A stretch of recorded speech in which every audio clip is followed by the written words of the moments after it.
Since time immemorial, the rolling, misty slopes of the Appalachian Mountains have been home to a wealth of deeply ingrained folk legends, which are still being born, reborn, and taking new shape today. Legends of ghostly sounds, mysterious lights, and sometimes monsters. My home region in Appalachia has proven particularly fertile ground for tales of the weird and the monstrous. Today we'll take a look at 3 such stories to enter the paranormal pantheon in the past century. I'm Tyler Martin, and this is Monsters from the Id.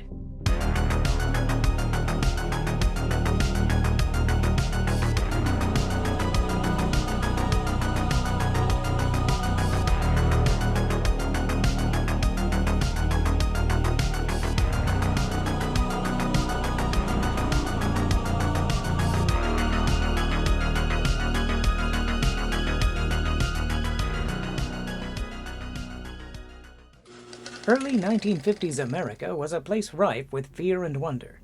Rising friction between the East and the West and the resultant nuclear arms race fed nationwide anxieties. Political provocateurs were hard at work stoking fear of the enemy within, turning neighbors against one another. At the same time, the rise of science fiction media and an increase in reported UFO sightings had more and more minds turning to the skies above, pondering the possibility of intelligences from beyond our own planet. It was against this backdrop that, on September 12, 1952, 7 residents of Braxton County, West Virginia, got the scare of their lives. In the tiny town of Flatwoods, 3 young boys were playing when they saw a red light shoot across the night sky and come down on a neighboring farm. Upon hearing their story, several others, including the mother of 2 of the boys, their dog, and a 17-year-old National Guardsman, joined them and went to investigate. As they neared a hilltop, they came upon a malodorous mist. Soon after, the group were confronted by a most hideous sight. A 10-foot-tall monstrosity with glowing eyes on a spade-shaped head, with a skirt-like structure covering its lower body. The creature emitted a shrill hiss as it seemed to float toward the party, prompting them to flee in abject terror. They would later report irritation in their eyes and throats, presumably from the strange mist. Subsequent investigation revealed tread marks and a dark, oily substance. The witnesses, who appeared sincere and frightened out of their wits, provided mostly consistent testimony, which was supported by other concurrent accounts. Later the same night, a couple driving just a few miles away reported encountering a similar entity accompanied by a sulfuric odor. And the following morning, another county resident, the director of the Board of Education no less, claimed to witness a flying saucer taking off from the spot of the initial sighting. The story made news across the nation. Had Flatwoods been visited by a 10-foot-tall monster from space? As it turns out, maybe not. The red light streaking across the sky coincides with a meteor which had been widely observed the same night in neighboring states. Evening fog is very common in the Appalachians, which could account for the reported mist, and some observers note that naturally occurring sulfur springs in the area could explain the unpleasant odor. The tread marks and oily residue proved to be traces not of an alien visitor, but a pickup truck driven by a local who had come by to see what the fuss was about. And the creature itself? Skeptics point to the common barn owl. Such a bird perched in a tree, coupled with mist obscuring the surroundings, could very well have given a different impression to anxious people with UFOs on their minds. Startled by the intruders, the owl would naturally have cried out and taken flight. Taken together, these things suggest something more mundane than an extraterrestrial visitation. Even so, the aforementioned corroborating reports and physiological symptoms would seem to complicate things. Whatever truly happened that night, we are left with an extraordinary story that has become a legend in its own right. It was with his specious reporting on the Flatwoods incident that Braxton County writer Gray Barker got his start weaving fanciful tales for the benefit of wide-eyed UFO enthusiasts. But regardless of his credibility, Barker did much to keep the Flatwoods Monster in the public consciousness. Today it appears in various media, such as comics and video games, and enjoys a measure of visibility abroad. At home, the creature continues to draw tourists to rural West Virginia, memorialized in an annual festival, and a museum in the nearby town of Sutton. And speaking of Suttons, let us now move across the state border to Old Kentucky, the place where I was born and raised. Late on the night of August 21, 1955, 9 members of the Sutton extended family, together with 2 visiting friends, came rushing to the police station in Hopkinsville with an incredible story to tell. Earlier that evening, the group had been in the Suttons' home in nearby Kelly Township when one of their number, visitor Billy Ray Taylor, went to fetch some water and came back in telling of a mysterious airborne object that had seemed to land in a nearby gully. The others laughed this story off and continued with their business until the family dog began barking violently.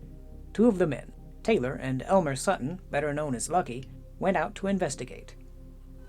The men perceived, approaching from the gully, a small humanoid entity, about 3 to 4 feet tall. Its head was disproportionately huge and featured large pointed ears and shining yellow eyes. Confronted with the unknown, the men did what any self-respecting country boys would do. They grabbed the guns and started shooting. When fired upon, the thing reportedly did a flip and disappeared into the darkness. More creatures soon appeared around the house, peering into windows and reaching down from the roof, apparently uninjured by repeated gunfire. After several hours of this chaos, the group piled into their vehicles and sped to the Hopkinsville police station to relate their story. Impressed by their genuine state of terror, the police accompanied them back to the scene.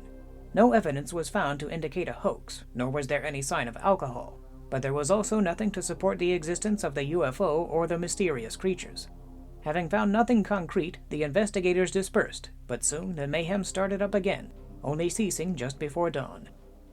Word spread fast, and the Suttons' homestead was soon swarming with reporters and curiosity seekers. Taking the whole thing as a joke, newspapers across the nation gleefully exaggerated the story, drawing widespread ridicule upon these supposed ignorant hillbillies who greatly resented all the attention they were getting. Having grown up in rural Kentucky myself, I cannot help but share a measure of this resentment. These people had been badly frightened and had no reason to cook up such a strange story. But at the same time, it all seems too bizarre to take at face value. So what really happened? Similar to the episode in Flatwoods, the most common explanation is that the creatures were nothing more than a pair of great horned owls who had perhaps been disturbed by the family dog. This would certainly fit many of the details described, from the shining eyes and pointed ears to the peculiar gliding movements. At the same time, the behavior of the creatures does not match up with that of agitated owls, and no bird on Earth is bulletproof. As for the UFO, we should bear in mind that the only one who saw it was Billy Ray Taylor, who was a known character and the only witness to change his story with repeated tellings. It is with him that another possible explanation may lie. Taylor and Lucky had worked together on the carnival circuit.